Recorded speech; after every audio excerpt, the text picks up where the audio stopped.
إذا ما مت لسوف أخرج حيا أولا يذكر الإنسان أنا خلقناه من قبل ولم يكن شيئا فوربك لنحشرنهم والشياطين ثم لنحضرنهم حول جهنم جثيا ثم لننزعن من كل شيعة أيهم أشد على الرحمن عتيا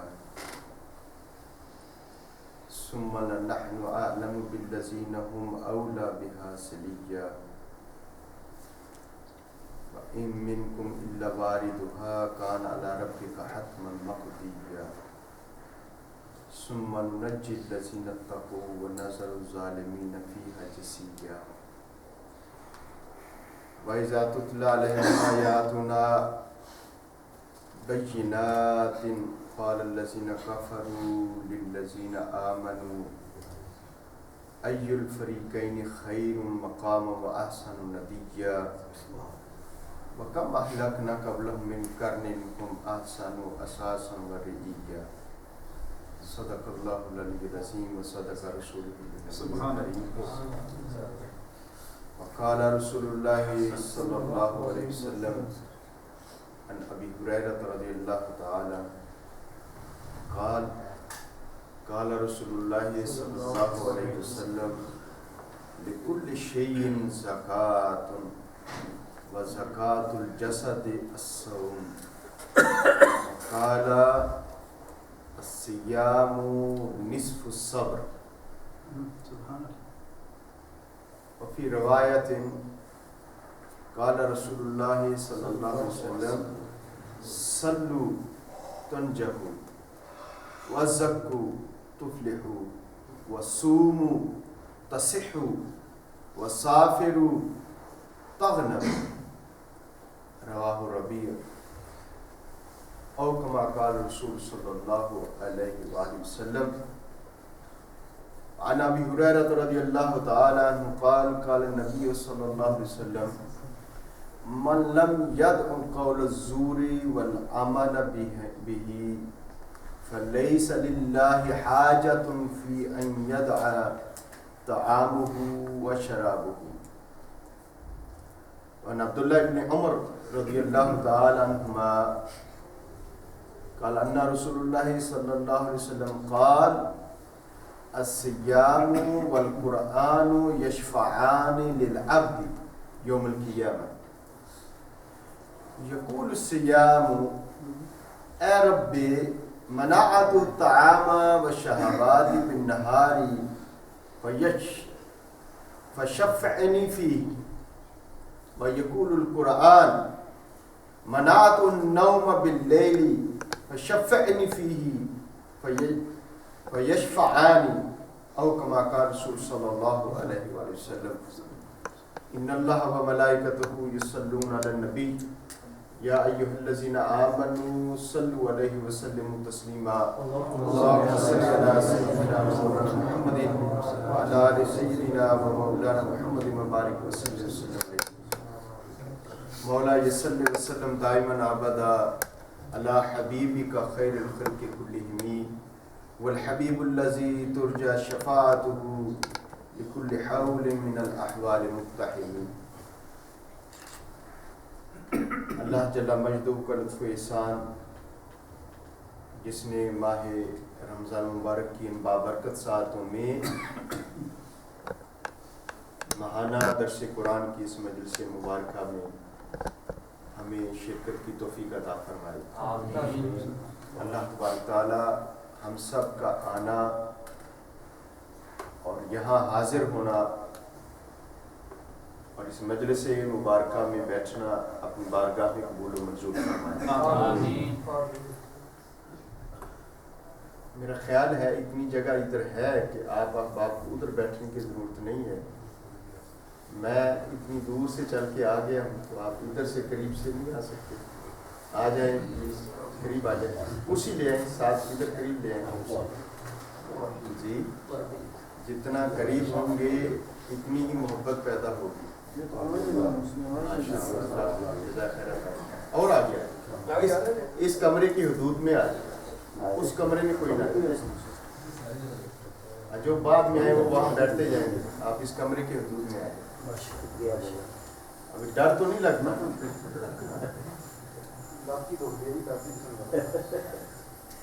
بیماری وغیرہ پکڑی ہوئی ہیں، خیر کرے۔ روزے کیسے گزر رہے ہیں سب احباب کے؟ ٹھیک گزر رہے ہیں؟ اللہ تعالیٰ آپ سب کو رمضان مبارک کرے، رمضان مبارک کی برکتیں، اس کی سعادتیں، اس کی رحمتیں اور مغفرتیں سمیٹنے کی توفیق عطا فرمائے۔ کیونکہ ماہ رمضان مبارک ہے اور ہمارا ماہانہ درس قرآن بھی ہے، اور وہ جیسا کہ آپ کو معلوم ہے جی کوئی پرابلم ہے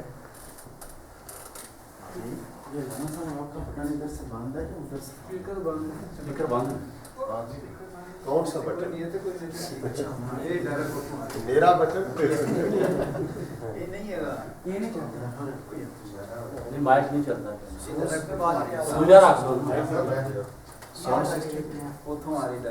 بیماریاں رہنی ہیں ساڑیاں، یہ ختم ہو سکتی، ٹی بی والی بیماری ہے صحیح اتنے آہو پھر اتنے ٹیکنیکل 10 سال ہو گئے اتنے بھی ہوتا سی، اتنے بھی حساب ہے 4,000 یورو دیتے ہیں، پھر بھی سارے بندے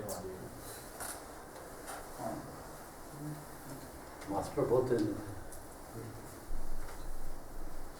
میں نے کہا تھا یہ پردہ درمیان میں نہ رہے میرے اور آپ کے، پھر بھی وہ کہتے ہیں کہ نہیں اس کے بغیر گزارا نہیں ہے۔ چلیں اب ٹھیک ہے، ہاں ماشاء اللہ، شکریہ ریاض صاحب، اللہ خیر برکت، یہ بڑے ٹیکنیکل آدمی ہیں، ان کی مدد لیا کریں، یہ ماشاء اللہ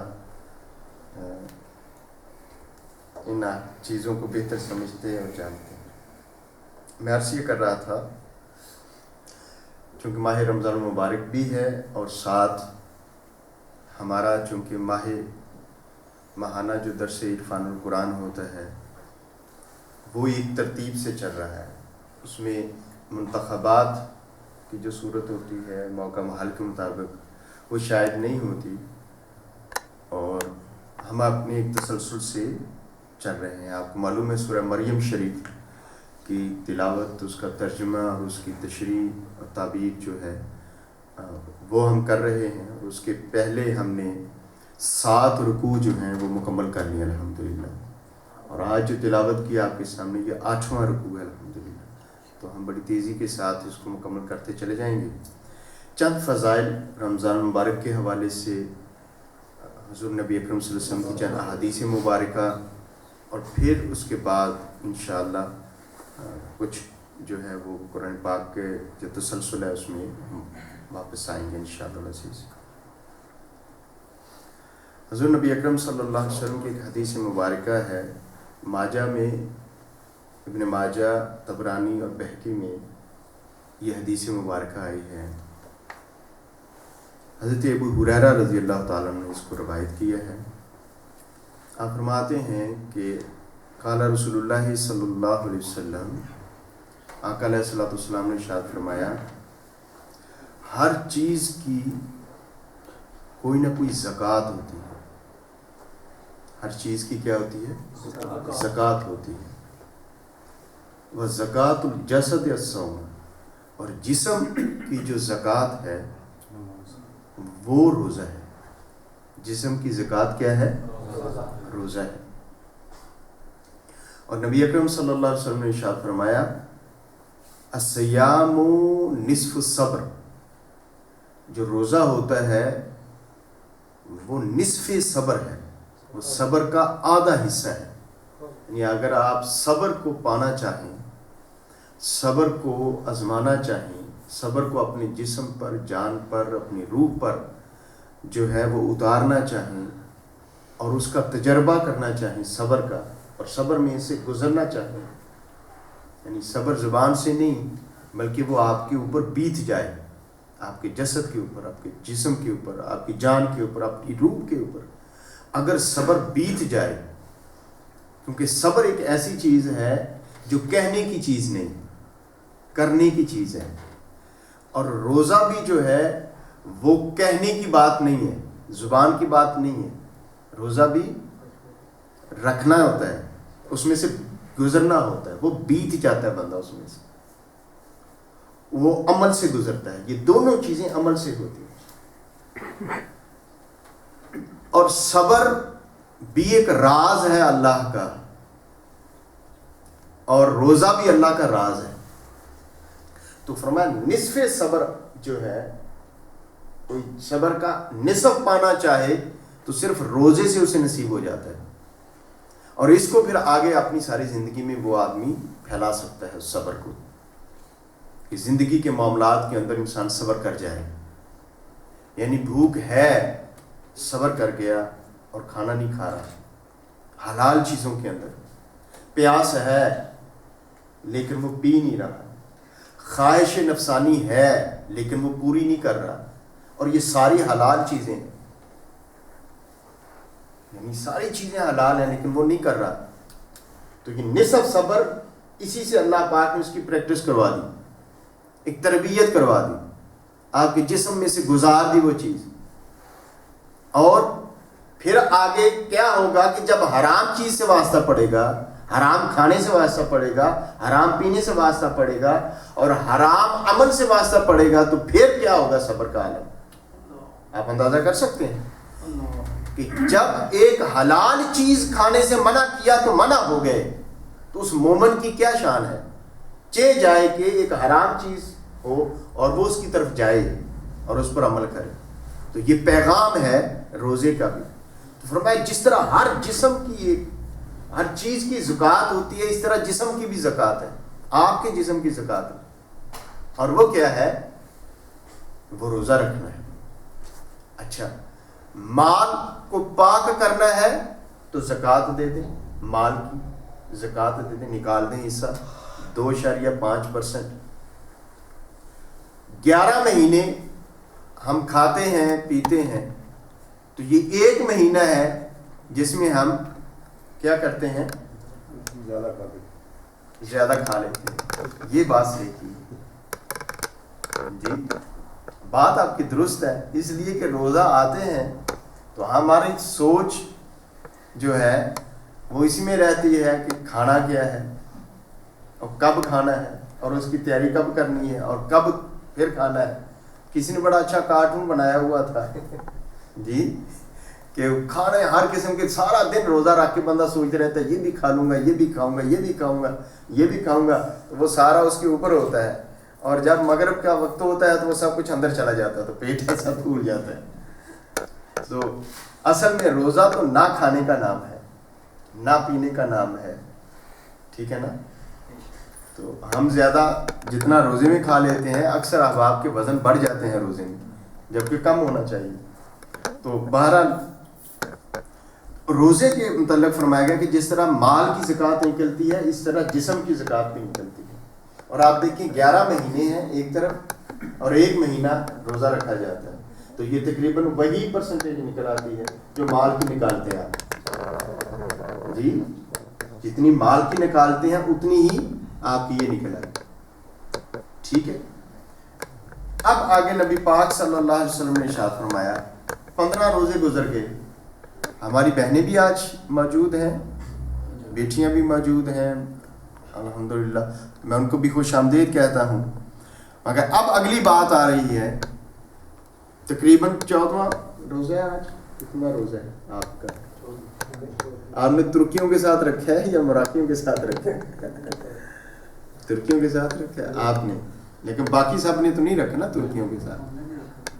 آپ نے ترکیوں کے ساتھ رکھا، میں نے بھی سولیڈیرٹی کے لیے انہیں کے ساتھ رکھ لیا، لیکن وہ میرا ذاتی فیل تھا. ہمارا وہاں ایک دن بعد ہم نے اتوار کو رکھا روزہ، تو تقریباً ہم دوسرے عشرے میں کے بھی نصف میں پہنچ گئے، آدھے روزے گزر گئے. مہمان مہینہ ہے. اب سوال یہ ہے کہ آدھے روزے گزرنے کے بعد اب تک کیا اچیو کیا ہے، کیا پایا ہے. یہ آج ہم نے ذرا اپنا احتساب کرنا ہے. روزہ اور ماہ رمضان یہ ایک عبادت ایسی ہے جو ایک ٹریڈیشن بن گیا ہے ہمارا، ایک رسم ہے، ایک رواج ہے، سالانہ ایک سفیر بنتا ہے، ماحول بنتا ہے، اس کے اندر ہم لوگ سب لوگ ہی روزہ رکھ رہے ہوتے ہیں. مگر یہ روزہ کا مہینہ آیا اور 15 روزے اور نصف رمضان تقریباً گزر بھی چلا ہے. مگر سوال یہ ہے کہ ذرا پلٹ کے دیکھیں پہلے رمضان سے لے کے آج تک کیا پایا. رمضان کے بعد پہلے اور رمضان کے اندر کیا فرق پڑا ہے؟ طبیعت کے اندر، مزاج کے اندر، ماحول کے اندر، الہیت کے اندر، تقوی کے اندر، استغفار کے اندر کتنا فرق پڑا ہے. یہ وہ سوال ہے جو میرے اور آپ کے لیے ہے کہ کیا کچھ اب اچیو کر چکے ہیں ابھی تک. جو رمضان اپنی دامن میں رحمتیں، برکتیں، فضل اور کرم اور تربیت وہ لے کر آیا ہے، اس میں سے کتنا ہم نے حاصل کیا ہے، یہ وہ سوال ہے. اس لیے کہ نبی پاک صلی اللہ علیہ وسلم نے ارشاد فرمایا، حضرت ابو ہریرہ سے ہی یہ روایت ہے اور اسے بخاری شریف میں اور ترمذی شریف میں بھی بیان کیا گیا. میں قال نبی صلی اللہ علیہ وسلم من لم یدع قول الزور وعمل بها فلیس للہ حاجۃ فی ان یدع طعامہ وشرابہ. فرمایا لوگوں، رمضان کا مہینہ آیا، جس شخص نے رمضان کی حالت میں اور اس مہینے میں بھی اور روزہ رکھ کر بھی جس نے جھوٹ بولنا نہیں چھوڑا، جس نے فحش بولنا نہیں چھوڑا، اپنی زبان کو سیدھا نہیں کر لیا، جس نے چغلی کو نہیں چھوڑا، جس نے غیبت کو نہیں چھوڑا، جس نے غلط محفل کو نہیں چھوڑا، غلط مجلس کو نہیں چھوڑا، جس نے پیٹ کا روزہ رکھا لیکن ہاتھ کا روزہ نہیں رکھا، پیٹ کا روزہ رکھا لیکن نظر کا روزہ نہیں رکھا، پیٹ کا روزہ رکھا زبان کا روزہ نہیں رکھا، پیٹ کا روزہ رکھا لیکن قدموں کا روزہ نہیں رکھا، پیٹ کا روزہ رکھا ہے سوچ کا روزہ نہیں رکھا، پیٹ کا روزہ رکھا ہے روح کا روزہ نہیں رکھا. جس نے صرف پیٹ کا روزہ رکھا ہے اور معدے کا روزہ رکھا ہے مگر باقی روزے کی ساری چیزیں چھوڑ دیں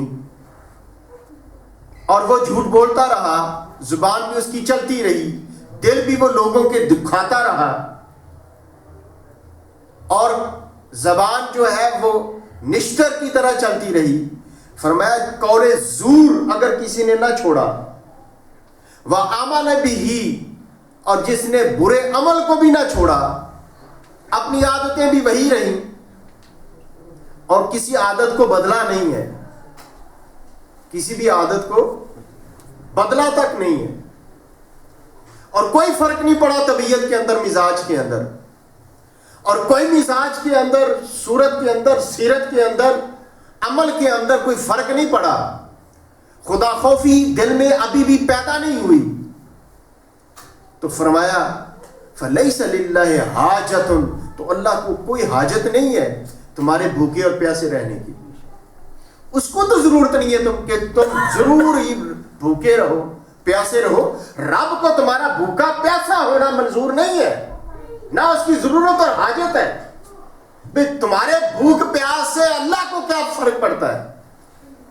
اس کا کیا فائدہ ہے اور اس کا کیا نقصان ہے؟ اگر نہ بھوک پیاس رکھو تو پھر اس کا کیا فائدہ نقصان ہے؟ کچھ بھی نہیں.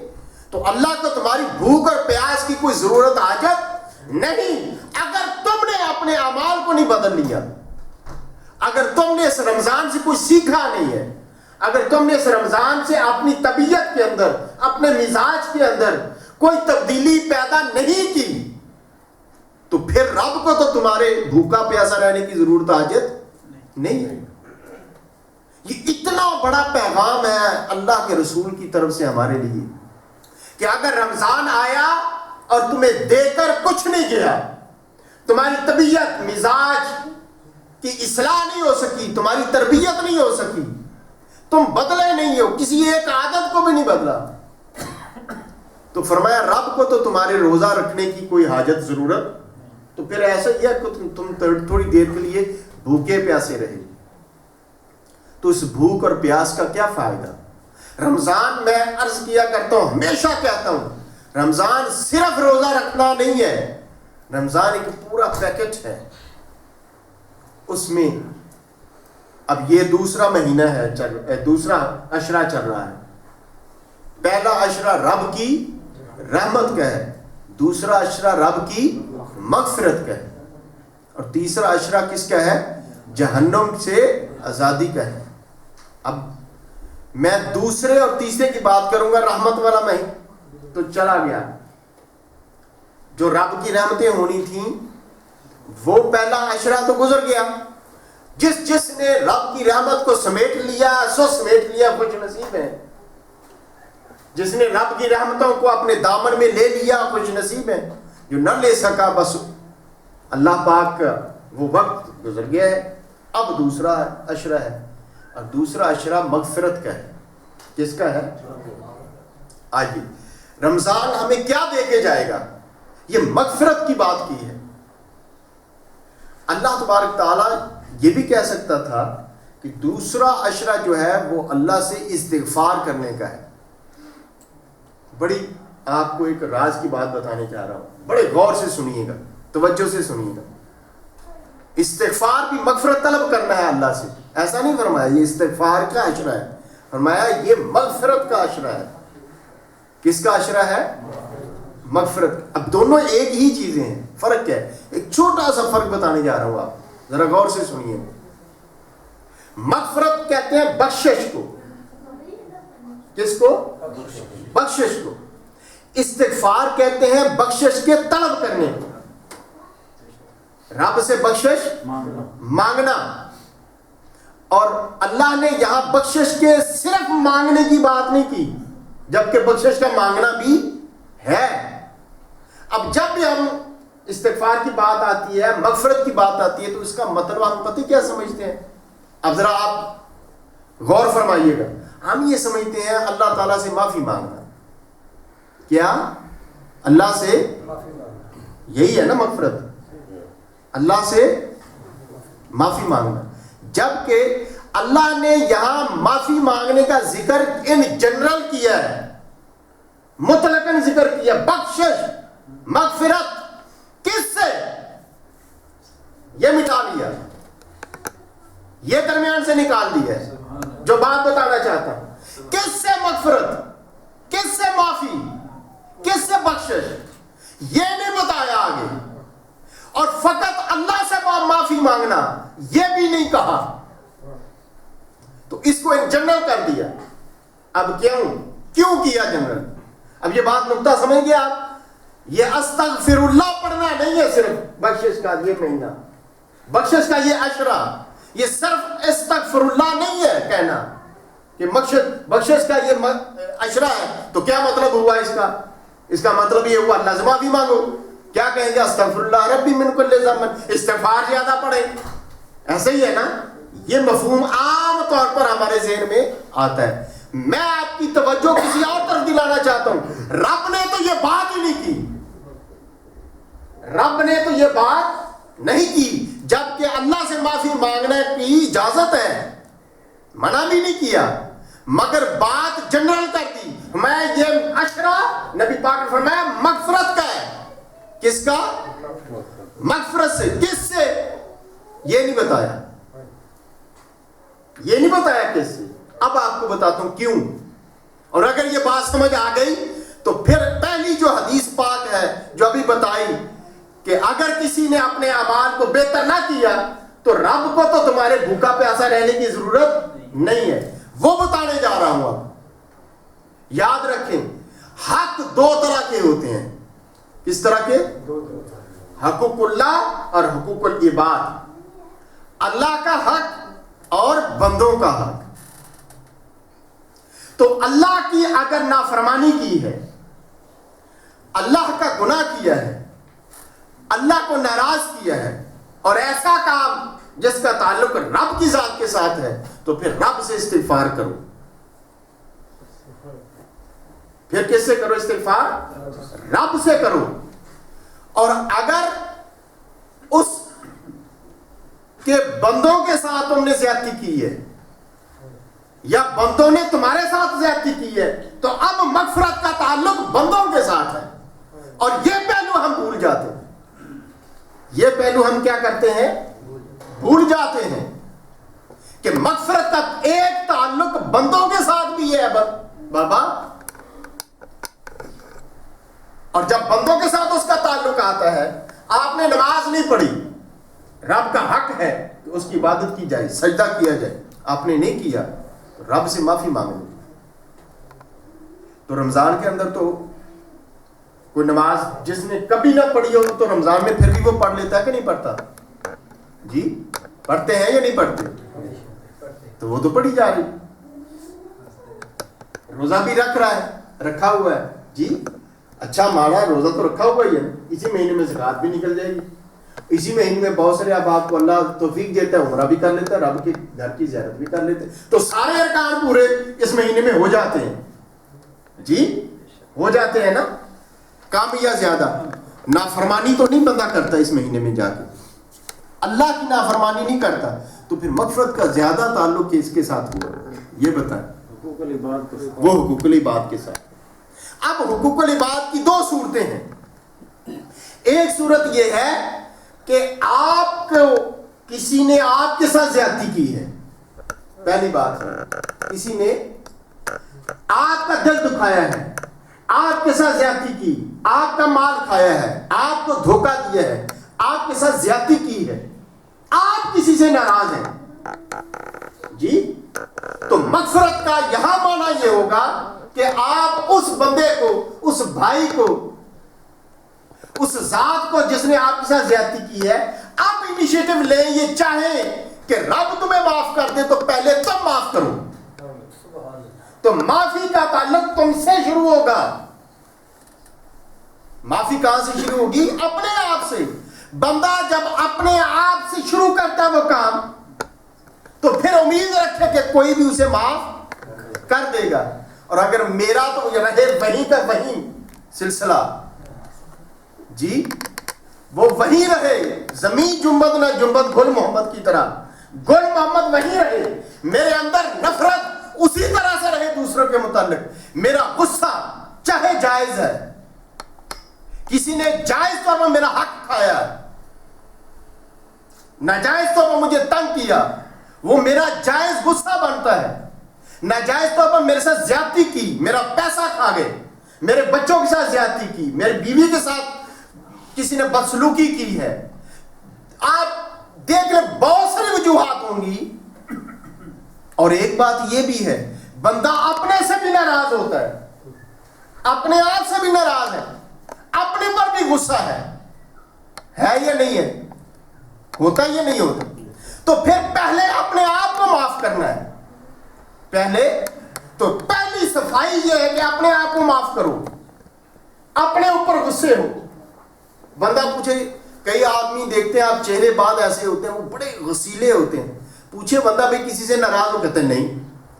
تو وہ کس سے ہوتا ہے ناراض؟ وہ اپنے آپ سے ناراض ہوتا ہے. جو بندہ اپنے آپ سے ناراض نہ ہو اس کا چہرہ گلاب کے پھول کی طرح کھلا ہوتا ہے، اور جس کے چہرے کے اوپر 12 بجے ہو سمجھ لیں کہ اس کے اندر اپنے آپ سے ناراضگی ہے. تو اپنے آپ کو دیکھ لیں، کبھی شیشے کے سامنے جا کے دیکھیں کہ میرا چہرہ کھلا ہوا ہے،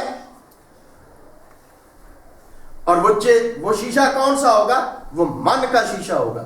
اپنے من میں ڈوب کر پاجا سراغ زندگی. تو میرا نہیں بنتا نہ بن، اپنا تو بن. سب سے پہلے تو اپنے آپ کو تو معاف کر. تو پہلا جو انیشیٹو ہم نے لینا ہے، 15 روزے گزر گئے دوستو، پہلے اپنے آپ کو معاف کریں. کیوں؟ بندہ اپنے آپ کو دھوکے میں رکھ رہا ہے. میں نے اپنے آپ کو دھوکے میں رکھا ہے. ہم نے لبادے پہنے ہوئے ہیں عزتوں کی، چھوٹی عزتوں کی، فلاں فلاں فلاں فلاں، اور اسی کے اندر گم ہے. جیسے آپ نے کبھی دیکھا ہے کہ وہ مچھر سا ہوتا ہے، کیا کہتے ہیں اس کو، جو ریشم کا کیڑا ہوتا ہے، جی مکڑی جو ہوتی ہے، وہ جال بنتی رہتی ہے، پھر اس کے اندر خود ہی قید ہو جاتی ہے، بند ہو جاتی ہے. اپنے جال بنے ہوئے، اپنی چلاکیاں، اپنی اشاریاں، اپنی عقل، اپنی عیاری، وہ عیاریوں کے جال بنتا رہتا ہے، مکڑی کی طرح سے بنتا رہتا ہے. سمجھتا ہے کہ میں بڑا کچھ ہوں، میں بہت کچھ کر رہا ہوں، بڑا سفر کر رہا ہوں. وہ کتنا سفر کرتا ہے مکڑی کا. اللہ نے اس کی مثال دی ہے قرآن پاک میں، مثال دی ہے. وہ بندہ اپنی عیاریوں کے، عقل کے، وہ جال بنتا ہے ہوشیاریوں کے. وہ سمجھتا ہے میں نے اس کو بھی دھوکہ دے دیا، میں نے اس کو بھی جناب فلاں کرا دیا، میں نے اس کو بھی فلاں کرا. اور اپنی عیاریاں، چلاکیاں، ہوشیاریاں، اس کے وہ جال بنتا رہتا ہے. لیکن وہی ہوشیاریاں، چلاکیاں وہ بالآخر اسے گھیر لیتی ہیں اور وہ انہی کا پابند ہو جاتا ہے. پھر وہ بات کام نہیں کرتا جو وہ کرنا چاہیے اسے، جو رب اس سے مانگتا ہے، جو اس کا دین اس سے پوچھتا ہے. وہ اس کی عادتیں پختہ ہو جاتی ہیں، وہ اس کو چھوڑنا نہیں چاہتا. تو اللہ پاک نے فرمایا کہ یہ سب سے جو مکان سب سے جس کا کمزور ہوتا ہے وہ مکڑی کا ہوتا ہے. لیکن مکڑی سے پوچھیں کہ اس نے محنت کتنی کی ہوتی ہے. تو اسی طرح سے بندہ بھی ایک جال بنتا رہتا ہے، اپنی دنیا کے، کاروبار کے، رشتہ داریوں کے، عزتوں کے، مقام کے، اقدار کے، قدروں کے، اقتدار کے حصول کے، سب کچھ اس کے اندر آتا ہے. فرمایا کہ وہ چیزیں جو ہیں سب سے پہلے تو اپنے آپ کو معاف کرو، وہ جال کو توڑو اور اپنے آپ کو پہچانو، اس دھوکے سے باہر نکلو، اپنے دھوکے سے باہر نکلو، اپنے آپ کو معاف کرو. پھر آپ دیکھو کہ تمہارے اندر سے ایک خوشبو نکلے گی، تمہاری روح خوش ہوگی اور وہ تمہارے چہرے سے پھوٹے گی، چہرے کھل جائیں گے. پریشانیاں ویسے ہی رہیں گی، دنیا کے حالات ویسے ہی رہیں گے، وہ نہیں بدلتے، مگر اس دنیا کے اندر تم ایسے ہی رہو گے جیسے گلاب کا پھول ہوتا ہے، کھل جاتا ہے، اس کے ارد گرد کانٹے ہی ہوتے ہیں مگر ان کانٹوں کے اندر وہ کھلا کھلا سا رہتا ہے. تو اگر چاہتے ہو کہ چہروں پر روشنی آئے تو اس کا ایک طریقہ کیا ہے؟ اپنے آپ کو معاف کرو. تو سب سے پہلے جو اپنے دھوکے سے باہر نکلو. اور دوسری بات، پھر جس سے تم ناراض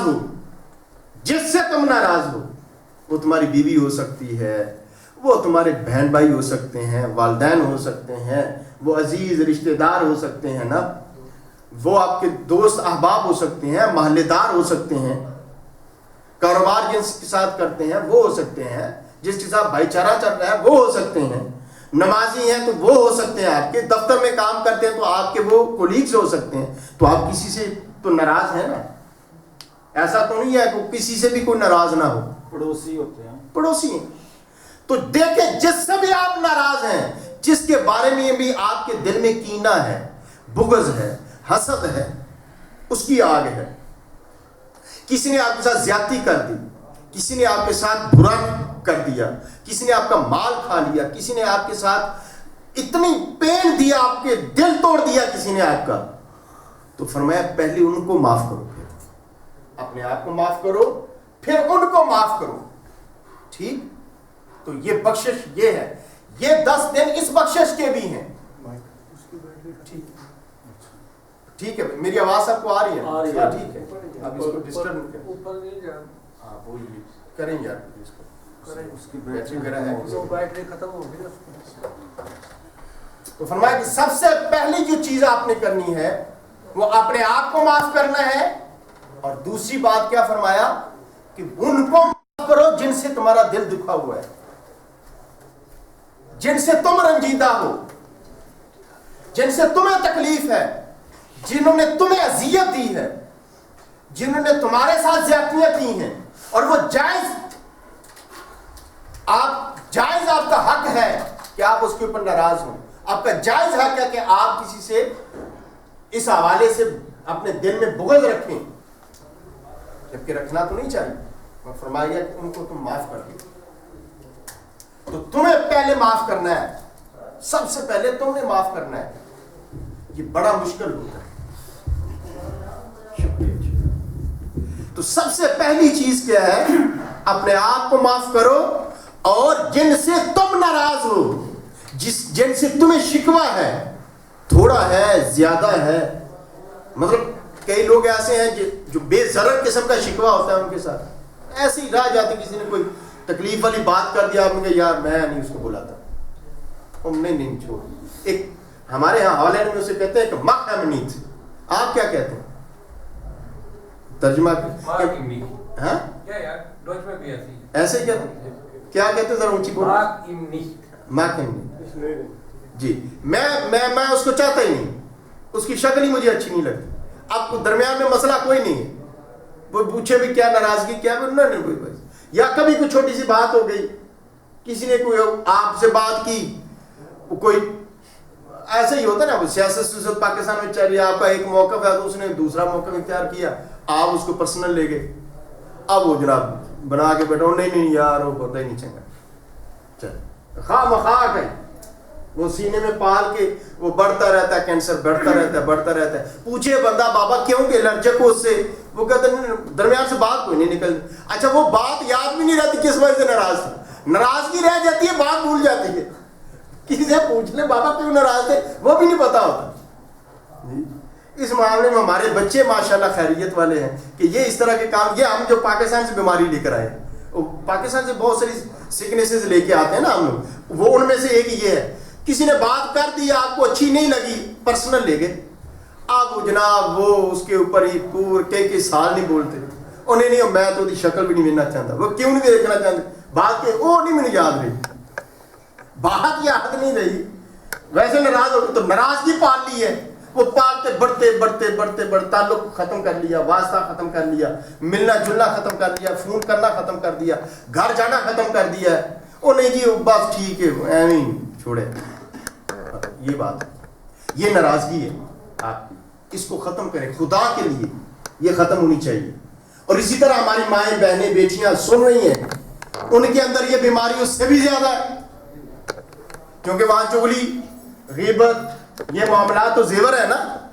جیسے ہم زیور دکھاتی ہیں خواتین، کپڑے دکھاتی ہیں محفل میں گئیں، تو اسی طرح سے وہ یہ بھی دکھاتی ہیں کہ اس کے ساتھ کتنی چغلی کرنی ہے، باتیں کتنی کرنی ہے، غیبت کتنی کرنی ہے. رمضان سرکار نے فرمایا اگر وہ اس کو چھوڑ نہیں سکا، ان چیزوں کو چھوڑ نہیں سکا، تو رب کو تمہارے بھوکا پیاسا رہنے کی ضرورت حاجت نہیں ہے. تو پہلی مغفرت اپنے آپ سے، اپنے آپ کو معاف کرو. بابا اپنے ساتھ تو ظلم نہ کرو، تو میرا نہیں بنتا نہ بن، اپنا تو بن، اپنے آپ کو معاف کرو. اس کے بعد جن سے تمہیں دکھ پہنچا ہے، تکلیف پہنچی ہے، اذیت پہنچی ہے، نقصان کیا کسی نے، آپ کا زیادتی کر دی، بے عزتی کر دی، تو عزتیں تو ساری رب کی ہیں، بندے کی کیا عزت؟ مال تو سارا اس کا ہے، وہ بندے کا کیا ہے؟ جان بھی اس کی ہے، بندے کا کیا ہے؟ جان دی ہوئی اسی کی تھی. حق تو یہ ہے کہ حق ادا نہ ہوا. بابا یہ تو جان بھی امانت ہے، تو پھر کس عزت کے اوپر پھر رہے ہیں، کس ناموس کی باتیں کر رہے ہیں، کس ایر کی باتیں کر رہے ہیں؟ عزت تو رب کے نزدیک وہ ہے جو تم میں سے زیادہ تقوی والا ہے. اور تقوی کہتا ہے کہ یہ بیماری کو ختم کرو. تقوی کا تقاضا یہ ہے کہ دوسروں کو معاف کرو. تو پہلے دوسروں کو معاف کرنا سیکھنا ہے ہم نے. میں سیکھنا ہے یا نہیں سیکھنا؟ تو 15 دن رہ گئے، 5 دن اس مہینے کے، اس ہفتے اس اشرے کے 5-6 دن، اور پھر باقی جو ہے آگے فرمایا گیا کہ جہنم سے آزادی کے دن ہیں. تو جہنم سے آزادی ملے گی کیسے؟ جب تک اپنے اندر سے یہ بغض کی زنجیریں توڑی نہیں جاتی، حسد کی زنجیریں توڑی نہیں جاتی، یہ کینے کی، دشمنی کی، ناپسندیدگی کی، غصے کی، یہ دل سے نکالا نہیں جاتا ہے جب تک، تو رب کیسے آزاد کرے گا جہنم کی آگ سے؟ پہلے اپنے آپ کو آزاد کرو. تو اپنی ذات کو کر لیا. اب اس کا دوسرا پہلو ہے، دوسری نسبت ہے کہ کوئی آپ سے ناراض ہے، آپ نے کسی کے ساتھ زیادتی کر دی، آپ نے کسی کا مال کھایا ہے، آپ نے کسی کے ساتھ بدزبانی کی ہے، بد کلامی کی ہے، کسی کا دل توڑا ہے، کسی کے ساتھ زیادتی ہو گئی ہے، لڑائی ہو گئی، جھگڑا ہو گیا، بدتمیزی ہو گئی، کوئی رشتہ داری کے اندر ایسا زیادتی اونچ نیچ ہو گئی ہے، کسی کا حق کھایا ہے، کسی کا مال کھایا ہے، جی تو پھر اس سے جا کے معافی مانگ لو, اس سے جا کے معافی مانگ لو, تاکہ وہ جو عشرہ مغفرت ہے, یہ عمل کا عشرہ ہے, یہ مغفرت کا ہے. تو مغفرت یہ کہتی ہے کہ اگر کسی نے زیادتی کی تم معاف کر دو, اور اگر آپ سے زیادتی ہو گئی ہے تو معافی مانگ لو. کیا ہے؟ معافی مانگ لو. پہلے اس بندے سے معافی مانگو, وہ معاف کرتا ہے یا نہیں کرتا, یہ اس کا حق ہے, یہ اس کا کیا ہے؟ حق ہے. وہ معاف کرے نہ کرے, مگر معافی مانگنا میرا حق ہے, میرا فرض ہے, میرے پر واجب ہے. ایسے ہی جیسے رب سے معافی مانگے, وہ معاف کرے نہ کرے, وہ مالک ہے, مگر امید تو رہتی ہے نا وہ معاف کر دے گا. ایسا نہیں کہ رب میں نے معافی مانگی آپ مجھے معاف کیوں نہیں کرتا. تو کوئی زور آوری کے ساتھ رب سے معافی تو نہیں لے سکتا, یہ رب کا حق ہے.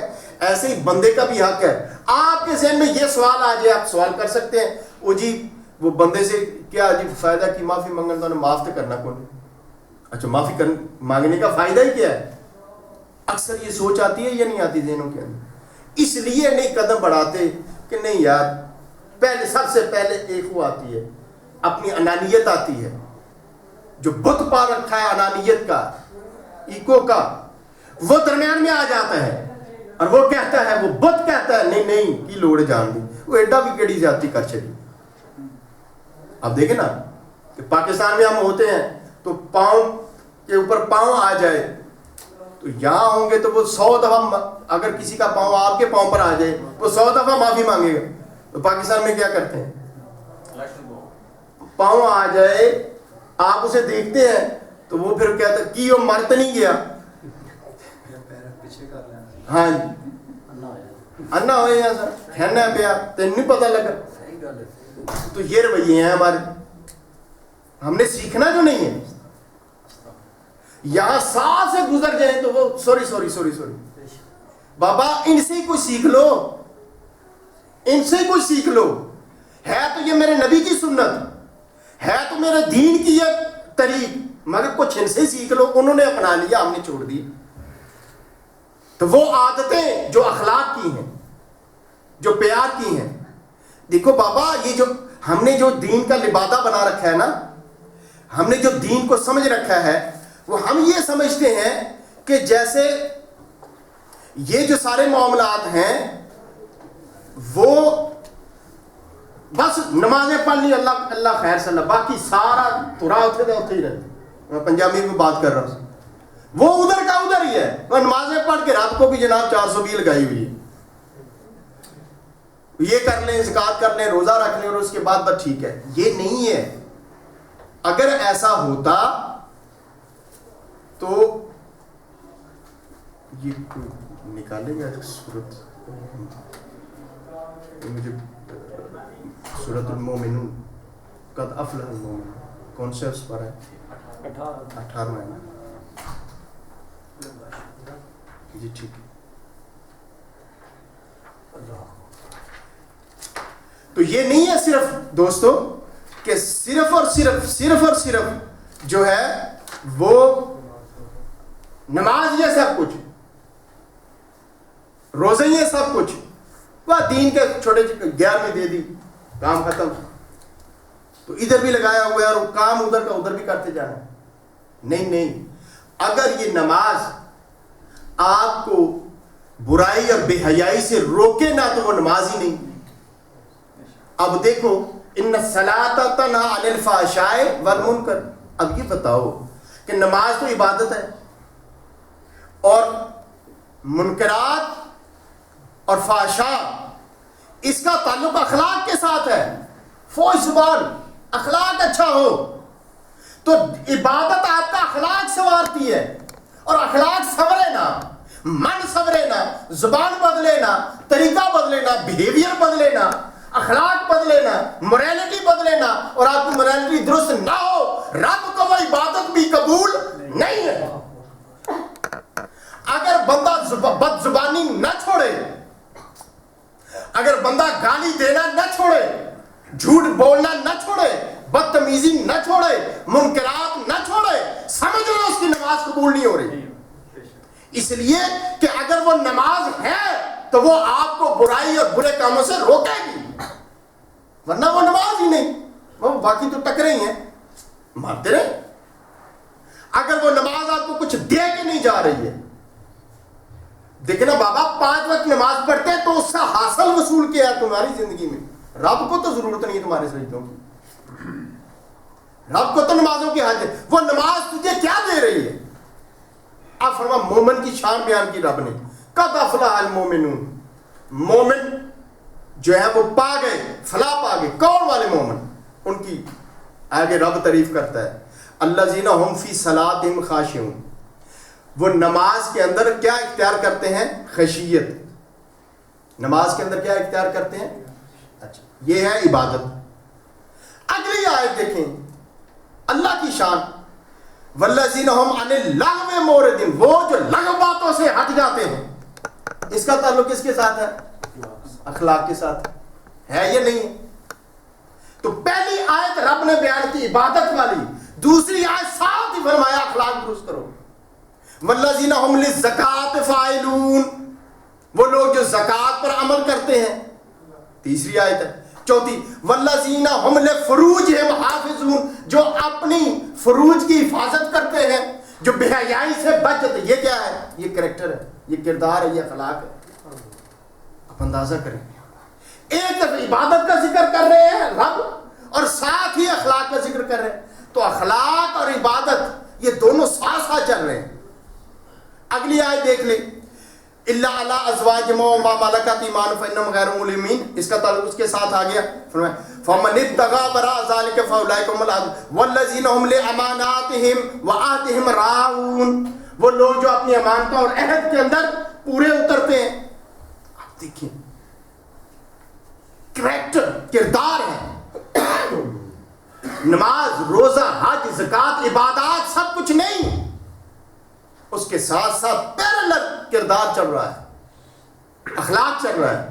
تو فرمایا اگر روزہ تمہیں بے حیائی، برائی سے، برے کاموں سے، بد زبانی سے، بد کلامی سے اگر تم نہیں بچے تو پھر اللہ کو تمہارے بھوکے اور پیاسے رہنے کی ضرورت حاجت نہیں ہے۔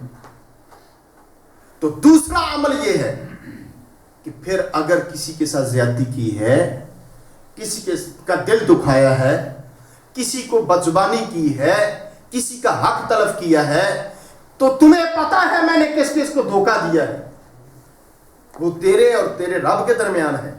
اب تو معافی مانگ، اور معافی مانگنے میں نے دوسری بات کی، اب ذرا شرمندگی نہیں ہونی چاہیے، رکاوٹ نہیں ہونی چاہیے، ہچکچاہٹ نہیں ہونی چاہیے۔ او نہیں جی کی لوڑے، ٹھیک ہے چل رہا ہے، سانو کی لوڑ۔ تو ایسا بھی ہوتا ہے کبھی اس نے بھی زیادتی آپ کے ساتھ کی، آپ نے ڈبل کر دی، تو اب اس کو جواز بنا کے کہتے انہوں نے بھی تو بدتمیزی کی تھی، تو یہ کوئی جواز نہیں ہے تمہاری بدتمیزی کرنے کا۔ اگر یہ جواز ہو کہ ایک نے برائی کی، آپ نے 10 دفعہ برائی اس کے ساتھ کی اور کہہ رہے ہیں جی انہوں نے بھی تو کی تھی، تو میں نے گھر پورا کر کے نیوندرا بھی دے دیتا ہے، وہ ہوتا ہے نا پاکستان میں، وہ ڈبل کر دیا ہوا ہے، تو یہ تو کام نہیں ہے، یہ تو مومن کی شان ہی نہیں۔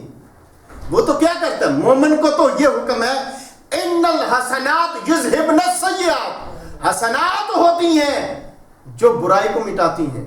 کوئی برا کرے تو تم اچھا کرو، کوئی برا کرے تو تم کیا کرو؟ اچھا کرو۔ کوئی بد کلامی کرو تو اس کے ساتھ پیار کرو، اس کو زبان کے ساتھ جو ہے اپنی زبان میں بہتری پیدا کرو۔ تو اگر تم سے بد کلامی ہوگی جذبات کے اندر، ہاں، تو پھر کیا ہے، تم اپنی طرف سے معافی مانگو، یار میرے کو زیادہ زیادتی ہو گئی سی، تو سم گل کیتی سی، مینوں اچھا نہیں سی لگیا، پر مینوں معاف کر دو۔ آپ دیکھیں گے وہ اپنی چھوٹی زیادتی کے اوپر بھی معافی مانگ لے گا۔ اگر نہیں بھی مانگتا، آپ تو صاف ہو گئے۔ اپنے من کو صاف کر لو، اپنے اندر کو صاف کر لو۔ یہ من کا روزہ کب رکھیں گے؟ اندر کا روزہ کب رکھنا ہے؟ پیٹ کا روزہ تو رکھ لیا ہے، روح کا روزہ کب رکھنا ہے؟ نفس کا روزہ کب رکھنا ہے؟ اپنے من کا روزہ کب رکھنا ہے؟ ہم نے تو ضرورت اس امر کی ہے کہ ہم اس چیز کی طرف آئیں۔ جب یہ چیز ہوگی تو پھر آخری عشرے میں نجات ملے گی، پھر آخری عشر میں انشاءاللہ کیا ملے گی؟ زکوٰۃ ملے گی اور نجات ملے گی. اور اللہ تبارک تعالیٰ جو ہے وہ نجات عطا فرمائے گا جہنم سے، آزادی. اور چاہتے ہیں کہ جہنم سے آزادی مل جائے تو پھر مغفرت کو آج اپنے اوپر لاگو کر لو. کریں گے یا نہیں کریں گے بھائی؟ انشاءاللہ. سب بولے نا بابا انشاءاللہ. مسجد جو باہر جا کے ہونا وہ تو اللہ نو پتہ ہے، وہ میرے سامنے تو بھائی کر لو نا بات. تو اب میں اس سے آغاز کرتا ہوں. بابا اگر میں نے کسی کے ساتھ زیادتی کی ہے تو خدا کے لیے اس مسجد میں آپ سے معافی مانگ رہا ہوں، آپ معاف فرما دو. اور اگر کسی نے میرے ساتھ کی ہے، کسی نے بھی نہیں کی، پھر بھی میری طرف سے معافی. سبحان اللہ. ٹھیک ہے، کوشش کریں. آپ کے یہاں بیٹھے ہوئے دوستوں میں بھی ایسے دوست ہوں گے جو آپ سے ناراض ہیں، آپ ان سے ناراض ہیں، تو بابا گلے لگا لیں. ایک جپی ہے، رولا سے جپی دیں دروشی پڑھن گے تے گناہ معاف انشاءاللہ. یہ ہے صورتحال. اپنے آپ کو بس جو مسجد میں موجود ہیں، آج جب بیٹھے ابھی افطاری ہو تو پھر افطاری کے اوپر جو ہے مغفرت کو اپنے اوپر جو ہے آزمائیں اور لاگو کریں اور مغفرت سے نکلیں. پھر دیکھیں رب کتنا خوش ہوتا ہے. جب وہ خوش ہوگا تو جب اس سے بھی مانگیں گے مغفرت وہ بھی معاف کر دے گا. پہلے اسے خوش تو کریں نا، پہلے اسے خوش تو کریں. وہ خوش کیسے ہوگا جب آپس میں ایک دوسرے سے معافی مانگ لیں گے، جب آپس میں دل صاف ہو جائیں گے تو رب کا نور آئے گا، رب کی رحمتیں آئیں گی، رب کا فضل آئے گا، اس کی برکتیں اتریں گی. اور ان برکتوں سے پھر اگر رب کی کوئی ساتھ بھی زیادتیاں کی ہیں ہم نے تو وہ بھی رب معاف کر دے گا. اب حضور نبی اکرم صلی اللہ علیہ وسلم نے ارشاد فرمایا، خوشخبری دے دیتا ہوں. سرکار نے ارشاد فرمایا، حضرت عبداللہ ابن عمر، حضرت عمر فاروق رضی اللہ عنہ کے صاحبزادے، بہت بڑے عالم دین، اسلام کے سب سے پہلے مفسروں میں سے تھے، فقیہ تھے. وہ فرماتے ہیں کہ رسول پاک صلی اللہ علیہ وسلم نے ارشاد فرمایا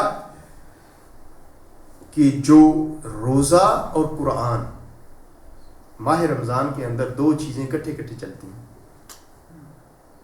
شہر رمضان الذی انزل فیہ القرآن، یہ شہر رمضان ہے جس کے اندر قرآن نازل ہوئی. تو رمضان اس لیے رمضان ہے کہ اس کے اندر قرآن نازل ہوا. ہمارے یہ دونوں چیزیں ہیں، اس لیے اس کے دن کو روزہ رکھا جاتا ہے، اس کی رات کو قرآن پڑھا جاتا ہے. تراویح کے اندر ہم پڑھتے ہیں، ٹھیک ہے نا. تو یہ ساتھ ساتھ چلتے ہیں. تو فرمایا کہ الصیام والقرآن یشفعان للعبد یوم القیامہ، قیامت کے روز روزہ اور قرآن جو پڑھا جائے گا یہ دونوں رب کی بارگاہ میں روزہ رکھنے والے اور قرآن پڑھنے والے کو رمضان کے اندر وہ ان کی شفاعت کریں گے. سبحان اللہ. شفاعت، دونوں شفاعت کریں گے. روزہ بھی شفاعت کرے گا کہ روزہ ڈھال ہے، اور پھر قرآن پاک وہ جو پڑھا جو سنا وہ بھی شفاعت کرے گا. میں یقول الصیام، روزے کو زبان دی جائے گی، روزہ بولے گا اور رب کی بارگاہ میں التماس کرے گا، عرض داشت کرے گا. وہ کیا عرض پیش کرے گا؟ اے رب، اے میرے رب. سبحان اللہ. روزہ بولے گا، اے میرے رب، منعت الطعام والشہوات بالنہار فشفعنی فیہ. اے اللہ، یہ جو بندہ تھا اس نے میری خاطر کھانا بھی چھوڑ دیا تھا، اپنی شہوات نفسانی اس کو بھی چھوڑ دیا تھا، اپنے نفس کو بھی چھوڑا، نفس کی خواہشات کو بھی چھوڑا اور کھانے کو بھی چھوڑا. فرمایا بس یہ سارا دن میرے یہ دو کام کرتا رہا یہ بندہ، تو کیا کر؟ فرمایا فشفعنی، یا اللہ میری خاطر اس کی شفاعت کر دے، اس کو معاف کر دے. وَيَقُولُ الْقُرْآنُ، اور پھر قرآن کو بھی زبان دی جائے گی. سرکار ارشاد فرماتے ہیں، اور قرآن کیا کرے گا؟ کہے گا منعت النوم باللیل، یا اللہ اس نے میرے پڑھنے کی خاطر اپنی رات کی نیند کو قربان کیا تھا. اور قربان جائیں، آپ کے ایمان کا امتحان ہوتا ہے. کب 12 بجے جا کے 1 بجے، کتنے بجے تراویح ختم ہوتی ہوگی؟ 1:30 تو بج جاتا ہے، 12:30 پونے 1 ہو جاتا ہے، اور آپ اپنی نیند کو قربان. وہ لوگ جو 8-9 بجے سونے کے عادی ہوتے ہیں وہ ان دنوں میں آدھی آدھی رات تک جاگتے رہتے ہیں. اللہ پاک آپ کی عبادات کو قبول فرمائے, مگر یہ ضائع نہیں جائیں گی. یہی قرآن قیامت کے روز کھڑا ہوگا رب کی بارگاہ میں اور کہے گا انہوں نے میری نیند کو, اپنی نیند کو میری خاطر جو ہے وہ ترک کیا, نیند چھوڑ دی. فشفعنی, اے اللہ میری خاطر ان کو تو معاف فرما دے, میری خاطر ان کی شفاعت. وہ کہے گا کہ میں نے ان کو جنت میں لے کے جانا ہے. قرآن بولے گا یشفعانی, پھر دونوں کی وجہ سے دونوں شفاعت کریں گے اور اللہ دونوں کی شفاعت قبول فرمائے گا, دونوں کی شفاعت قبول فرمائے. تو دوستو جب یہ قرآن پاک پڑھ رہے ہوتے ہیں تو اس ذوق کے ساتھ سنا کریں کہ یہ شفاعت کرنے جا رہا ہے. روزہ رکھا ہے تو اس ذوق کے ساتھ رہیں کہ یہ شفاعت کرنے جائے.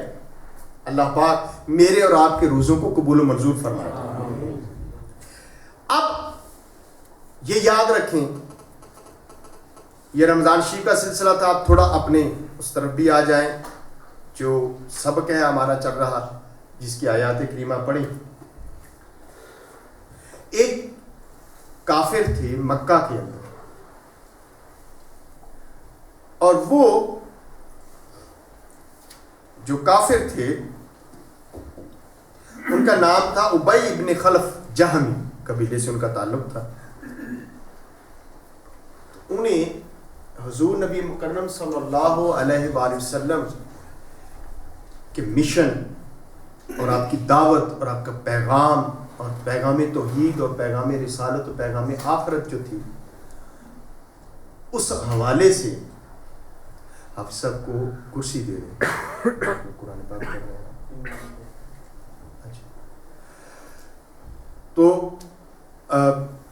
میں عرض یہ کر رہا تھا کہ وہ جو ابی ابن خلف تھا, اسے نبی پاک صلی اللہ علیہ وسلم کے جو پیغام توحید اور آخرت کا پیغام تھا, اور بالخصوص آخرت, مرنے کے بعد دوبارہ زندہ ہونا, اس کے اوپر اعتراض تھا. اور بہت سارے مشرکین مکہ یہ ماننے کے لیے تیار نہیں تھے کہ یہ کیسے ہو سکتا ہے, ہم مر کے مٹ جائیں گے, ہڈیاں بن جائیں گے, پھر ہمیں زندہ کیا جائے گا. تو ایک دفعہ وہ گزرا تھا, وہاں اس نے کیا دیکھا, ایک ہڈی پڑی ہوئی تھی کسی جانور کی ٹانگ وغیرہ پڑی ہوئی تھی. اس نے وہ اٹھائی اور مکہ میں لوگوں کے پاس لا کے کہنے لگا, بھائی یہ دیکھو یہ ہڈی ہے, تو آپ کا کیا خیال ہے یہ ہڈی زندہ ہو جائے گی, اس کو ماس آئے گا, یہ زندہ ہوگی, یہ کلام کرے گی, یہ بات کرے گی؟ تو کافر کہنے کہ نہیں یہ تو نہیں ہو سکتا. اس نے کہا تو پھر کس محمد مصطفیٰ کی بات کرتے ہیں جو کہتے ہیں موت کے بعد دوبارہ زندگی ملے گی, وہ ہمیں کون سا پیغام لینا چاہتے ہیں؟ تو جو سب سے پرابلم تھا توحید کے بعد, سب سے زیادہ پرابلم تھا وہ آخرت کا تھا, مرنے کے بعد دوبارہ زندہ ہونے کا, یہ پرابلم ہوتا تھا. تو اللہ تبارک تعالیٰ نے آج کی جو آیات کریمہ ہم پڑھ رہے ہیں اس میں اس کا رد فرمایا. وہ واقعے کا یہ شان نزول تھا ان آیات کریمہ کے اترنے کا.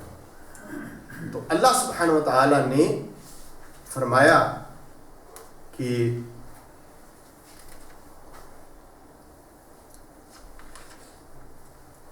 وَيَقُولُ الْإِنسَانُ, اور لوگ یہ کہتے ہیں أَإِذَا مَا مِتُّ, کہ کیا جب ہم مر جائیں گے, لَسَوْفَ أُخْرَجُ, تو پھر ہمیں دوبارہ سے نکالا بھی جائے گا, حَيًّا, زندہ کر کے. تو یہ کیسے ممکن ہے, یہ سوال کرتے تھے انسان کے ذہن میں, یہ سوال یہ کیسے ہو سکتا ہے.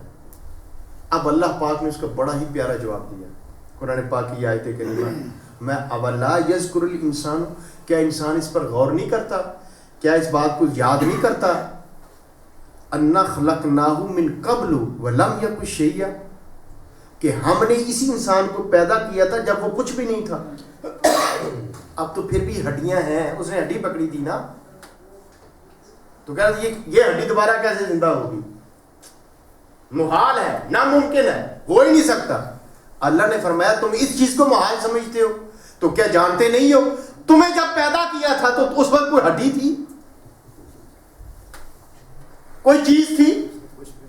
تو جب کچھ نہ ہونے سے رب پیدا کر سکتا ہے تو یہاں تو پھر بھی کچھ ہے، یہاں تو بھئی کچھ ہونے سے دوبارہ اس کو پیدا کرنا وہ زیادہ مشکل ہے، یا کوئی کچھ نہ ہو اور پھر کو پیدا کر دے تو رب کی شان ہے۔ میں جب تم کچھ نہ تھے، کوئی چیز نہیں تھی، تمہارا نام تک نہ تھا، تو پھر تمہیں پیدا کیا تھا نا اس سے پہلے بھی۔ وہ کہتے ہیں کہ وہ ایک دفعہ کسی نے یہ بھیجا کہ 2 ٹوینز بچے ماں کے پیٹ کے اندر آپس میں بات کر رہے تھے کہ دنیا کی کیا لائف ہے، سنا ہے وہاں وہ یہ ہوگا، کام ہوں گے، فیکٹریاں ہوں گی، ٹی وی ہوگا، ٹیلی فون ہوگا۔ تو وہ دوسرا کہتا ہے نہیں یہ کیسے ہو سکتا ہے، ہم نے تو دیکھا ہی نہیں کبھی۔ تو جس نے نہیں دیکھا وہ اس دنیا کا بھی انکار کرے گا نا جب یہاں نہیں ہے۔ دیکھیں حالانکہ وہ بھی ایک زندگی ہے، اس نے وہ جو بچہ ماں کے پیٹ میں ہے اس کو اس دنیا کا کوئی پتہ، اس دنیا کی زندگی کا بھی کوئی پتہ، وہ اس بارے میں سوچ سکتا ہے، اس کا خیال بھی جا سکتا ہے یہ کیسی ہوگی، کیسی مشکلات ہوں گی، کیسے واسطے پڑیں گے جی، کس طرح سے تعلقات ہوں گے، کس طرح لڑائیاں ہوں گی، کیسے لڑوں گا، بھیڑوں گا، کاروبار کروں گا، کہاں کہاں دھکے کھاؤں گا، کہاں پاکستان سے نکلا جرمنی میں آؤں گا، یہ سارا اس کو پتا تھا جب ابھی پیدا نہیں ہوا تھا بچہ، نہیں نہ پتا تھا۔ اب آگے کیا ہونا ہے پتا ہے کسی کو، لیکن اگر کوئی اس وجہ سے انکار کر دے اس دنیا کا کہ اس نے اس دنیا کو دیکھا نہیں ہے، تو اس بچے کے بارے میں کیا کہہ سکتے ہیں ہم، وہ تو جاہل ہے۔ ایسے انسان بھی جاہل ہے، اس کو نہیں پتا کہ اس کے بعد کیا ہونا ہے، سفر اس کا چل رہا ہے۔ جب ہم روح کی دنیا، اچھا آپ کو کچھ یاد ہے کہ جب ماں کے پیٹ میں تھے کیا کرتے تھے، گزار کے آئے ہیں آپ، 9 مہینے گزار کے آئے نا ہر بندہ، تو کوئی بتا سکتا ہے میں نے وہاں کتنی دفعہ ماں کے پیٹ میں مارا تھا، مکے مارے تھے اور ٹانگیں ماری تھیں، کتنا تنگ کیا تھا جی، کیا کھایا تھا، کھایا بھی تھا نا، کیا پیا تھا، پیا بھی تھا، انکار کر سکتے ہیں، کچھ یاد ہے؟ تو جو کر کے آئے وہ یاد نہیں ہے۔ تمہیں پتا ہے کہ تم رب کی بارگاہ میں موجود تھے اور وہاں رب سے کلام کیا تھا، رب کو دیکھتے تھے اور رب نے اکٹھا کیا تھا اور کہا تھا الست بربکم، کیا میں تمہارا رب نہیں، اور سب نے بولا تھا بلا، یاد ہے کچھ کہ نہیں؟ قرآن پاک میں ذکر ہوا ہے، جو ہو چکے اس کا پتہ نہیں ہے تو جو ابھی ہوا ہی نہیں ہے اس کا پتہ کیسے چلے گا جی؟ بندے کی تو اوقات یہ ہے کہ جو دیکھ چکا، ماں کے پیٹ میں 9 مہینے رہ چکا، حق ہے، کوئی انکار کر سکتے؟ اور وہاں سب کچھ کرتا رہا، ماں سے پوچھو وہ بتائے گی، ماما سے پوچھو نا ماما کیا کرتا تھا میں، تو ساری کرتوتیں بتا دے گی کہ کتنا شرارتی تھا ماں کے پیٹ میں بھی، وہ سب میں بتا دے گی، پتا ہے نا؟ اور آپ کو پتا ہے کہ میں کیا کرتا رہا ہوں؟ نہیں پتا۔ تو جو کیا اس کا نہیں پتا، تو جو ابھی دیکھا نہیں ہے اس کا کیسے پتا بندہ کرنا چاہتا ہے؟ یہ انسان ہے جو اس طرف سوچتا ہے، یہ انسان ہے، یہ آزادی ہے اس کی، یہ رب نے اس کو دیا ہے کہ وہ اس طرح جو پتا نہیں ہے اپنا، حالت تو یہ ہے جو کر کے آیا اس کا نہیں پتا۔ کوئی بتا سکتا ہے میں نے کیا کیا کیا تھا؟ کسی نے کوئی ڈاک بک بنائی ہے اپنی؟ نہیں نا، کسی کو پتا تھا اس دنیا میں کیا کروں گا، تو یہ نہیں پتا تھا جو اب گزار رہے ہیں، تو جو اب آنے والی ہے وہ بھی ایک حقیقت ہے، حق ہے، سچ ہے، اس کا بھی انکار کیا جا سکتا نہیں۔ تو فرمایا رب نے کہ کیا انسان تو یاد نہیں کرتا کہ جب کچھ نہیں تھا تو تجھے بنایا تھا، جب کچھ بھی نہیں تھا تو تب تجھے بنایا تھا، تو اب تو پھر بھی ہڈی ہاتھ میں پکڑی ہے تو نے۔ امیہ ابن خلف کو جواب دی، ہم بھی ایسے ہی ہڈیاں لے کے پھر رہے ہیں، نہیں نہیں نہیں وہ کچھ نہیں ہونا، دیکھی جائے گی۔ بابر عیش کوش والی زندگی ہے ہماری۔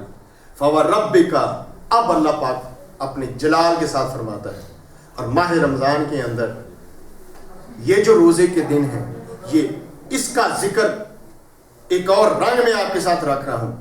فَوَرَبِّكَ، تمہیں بس اے محبوب محمد مصطفیٰ صلی اللہ علیہ وسلم، فَوَرَبِّكَ، مجھے تمہارے رب ہونے کی قسم، سبحان اللہ، جلال ہے رب کی ذات کا۔ اے میرے محبوب مجھے تیرے رب ہونے کی قسم، اگر میں تیرا رب ہوں تو اس کی قسم کھا رہا ہوں، فوربک۔ اور سبحان اللہ کیا کلمہ ہے رب کا۔ اللہ پاک یہ بھی کہہ سکتا ہے مجھے میرے ہونے کی قسم، لیکن اپنا تعارف کیا کرا ہے، میں رب ہوں مگر میں تیرا رب ہونا چاہتا ہوں۔ تو ہم تو رب کو مانتے اس لیے ہیں کہ وہ میرے محبوب کا رب ہے، سبحان اللہ، کہ وہ میرے محبوب کا رب ہے۔ فوربک، اے محبوب مجھے تیرے رب ہونے کی قسم۔ کیا پیاری قسم کھائی اللہ نے۔ اب اس کے بعد کیا فرمایا، اس کے اندر زور تھا، جب یہ بات رب کرتا ہے تو اس کے اندر ایک دعویٰ ہوتا ہے کہ اس کو چیلنج نہیں کیا جا سکتا اس بات کو۔ لَنَحْشُرَنَّهُمْ وَالشَّيَاطِينَ، کہ میں تم سب کو بھی اکٹھا کروں گا قیامت کروں گا، تم نے میری بارگاہ میں حاضر ہونا ہے، اکٹھا کروں گا، تمہاری ہڈیاں بکھر جائیں، ذرے ذرے ہو جائیں، ختم ہو جائیں، میں تب بھی اکٹھا کروں گا تمہیں بھی، وَالشَّيَاطِينَ، اور جتنے شیطان ہیں ان کو بھی اکٹھا کروں گا، وَالشَّيَاطِينَ، ثم پھر لَنَحْضُرَنَّهُمْ حَوْلَ جَهَنَّمَ جِثِيًّا، اور سب کو جہنم کے پاس لے آؤں گا، دھکیلتے ہوئے، گھٹنوں کے بل آؤ گے، گھسیٹتے ہوئے آؤ گے، کھینچ کر لایا جائے گا، سب حاضر ہو جائیں گے۔ اور کہاں حاضر ہوں گے؟ جہنم کے سامنے، تمہیں بھی اکٹھا کروں گا اور تمہارے سارے شیاطین کو بھی اکٹھا کروں گا۔ ثم لننزعن من كل شيعة ايهم اشد على الرحمن عتيا، پھر اللہ تبارک تعالیٰ فرماتا ہے پھر ہم چن چن کر آئیں گے سارے جہنم کے سامنے، پھر چن چن کر لننزعن، سرتیر کریں گے، علیحدہ علیحدہ کریں گے ان میں سے، من کل شیعۃ، ہر ایک گروہ سے، ہر قسم کا گروہ سارے ہی آئیں گے، اور ہر ایک میں سے پھر گروہ در گروہ علیحدہ علیحدہ کر دیے جائیں گے۔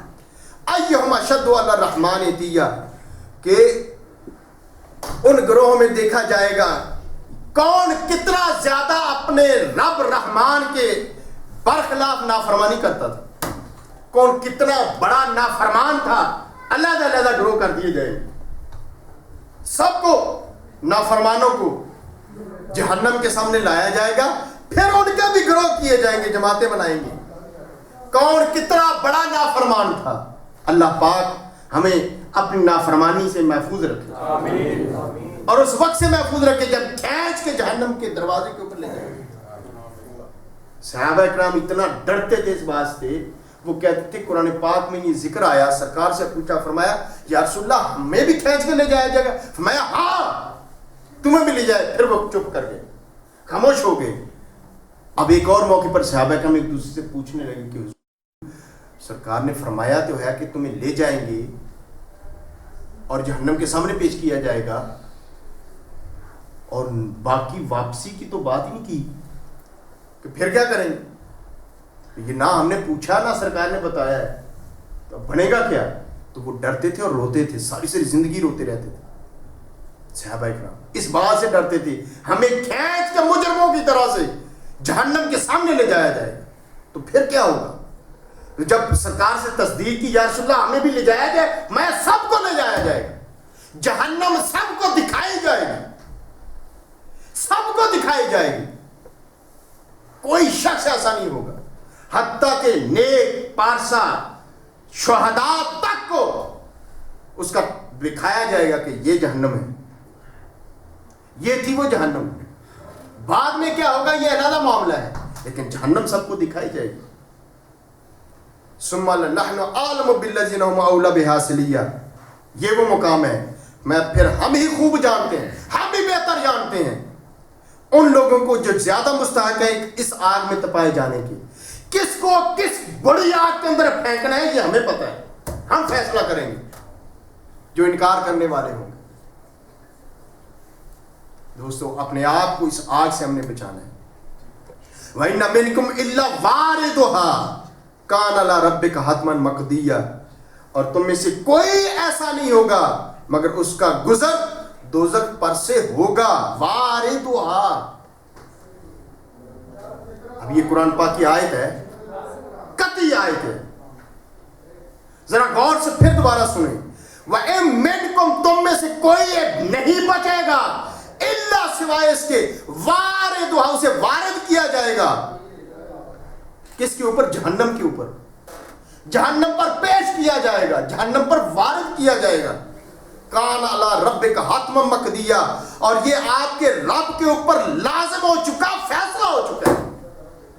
کوئی شخص نہیں بچے گا, ہر ایک کو جہنم کے اوپر پیش کیا جائے گا. اب یہ نص قطعی ہے. یہ کیا ہے؟ نص قطعی قرآن ہے. ہم انکار کر سکتے ہیں اس کا؟ جس جہنم کو ہم بھول چکے ہیں. یہ ہم لوگ جو ہے نا جو ثوابی ہوتے چلے جا رہے ہیں. میں کوئی ڈرا نہیں رہا آپ کو, لیکن میں تو قرآن پیش کر رہا ہوں. تو قرآن یہ کہتا ہے کہ تم میں سے ہر ایک کو جہنم کے اوپر وارد کیا جائے گا, جہنم کے سامنے پیش کیا جائے گا. اب یہ وارد ہونے کے اوپر ایک بحث ہے علماء کی. کیا مطلب ہے؟ جہنم میں داخل کیے جائیں گے, جہنم کے اوپر پیش کیے جائیں گے, یا کیا ہوگا؟ بعد نے یہ بیان کیا ہے کہ ایک روایت کے مطابق یہ ہے کہ وارد کا مطلب یہ ہوتا ہے کہ جہنم اسے دکھا دی جائے گی اور وہ جہنم کے سامنے لے جائے جائیں گے. اور بعد نے یہ ذکر کیا ہے کہ جہنم کے اوپر سے صراط کا پل ہوگا, جسے پل صراط کہتے ہیں. وہ پل ہوگا اور وہ پل جہنم کے اوپر بنا ہوگا اور نیچے آگ دہک رہی ہوگی. آپ دیکھیں جو اونچا پل ہو اور نیچے آگ ہے جل رہی, جہنم کے اوپر سے اس کو پیش کیا جائے گا. اب ہر شخص گزرے گا اس جہنم کے اوپر سے, اور جب وہ گزرے گا جس کا عمل ہوگا وہ عمل اس کو بچا کے لے جائے گا, جس کا عمل نہیں ہوگا وہ گر جائے گا, وہ گر جائے گا. بس عمل ہی بچا سکے گا اس کو. ہر ایک کو جہنم پر وارد کیا جائے گا, ہر ایک کو جہنم پر پیش کیا جائے گا. یہ ہے وہ حالت. اب انشاءاللہ اس کی بحث میں پھر اگلی دفعہ آگے کروں گا, وقت تھوڑا رہ گیا ہے, کہ وہ جہنم پر وارد ہونے کے بارے میں باقی علماء کے اقوال کیا ہیں. دعا کریں اللہ تبارک تعالی ہمیں اس ورود سے نجات نصیب فرمائے. وما علینا الا البلاغ المبین. تمام احباب 3 دفعہ استغفار پڑھ لیں. استغفر اللہ, استغفر اللہ, استغفر اللہ, بسم اللہ لا الہ الا هو الحی القیوم, استغفر اللہ, بسم اللہ, استغفر اللہ, بسم اللہ.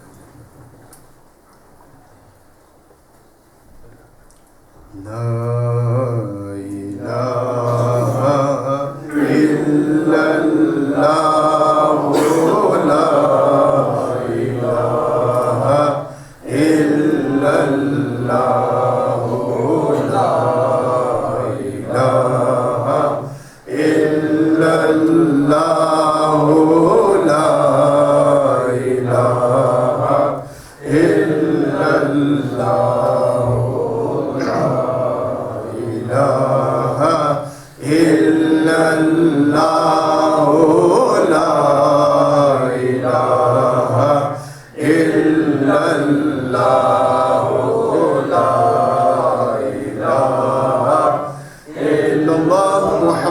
رسول اللہ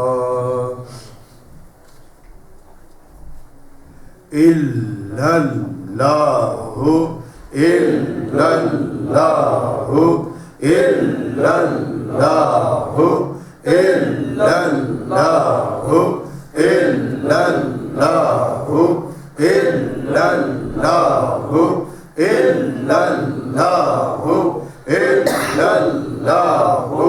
الا اللہ الا اللہ الا اللہ الا اللہ الا اللہ الا اللہ الا اللہ الا اللہ الا اللہ الا اللہ لا الہ الا اللہ محمد رسول اللہ. اللہ اللہ اللہ اللہ اللہ اللہ اللہ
تھوڑی دیر کے لیے اپنی نگاہوں کو جھکا کے اپنے دل کی طرف توجہ کریں اور اپنے آپ کو ایک مجرم کی طرح سے رب کی بارگاہ میں پیش کر کے رب سے معافی اور استغفار کے لیے اپنے آپ کو پیش کر دیں، اپنے آپ کو معاف کریں اور مغفرت کو سامنے رکھتے ہوئے اپنے ارد گرد کو معاف کریں اپنے دل سے۔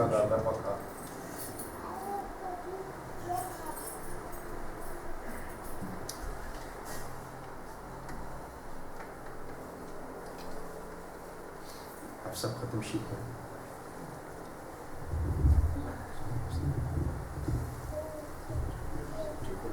بسم الله الرحمن الرحيم قل يا أيها الكافرون لا أعبد ما تعبدون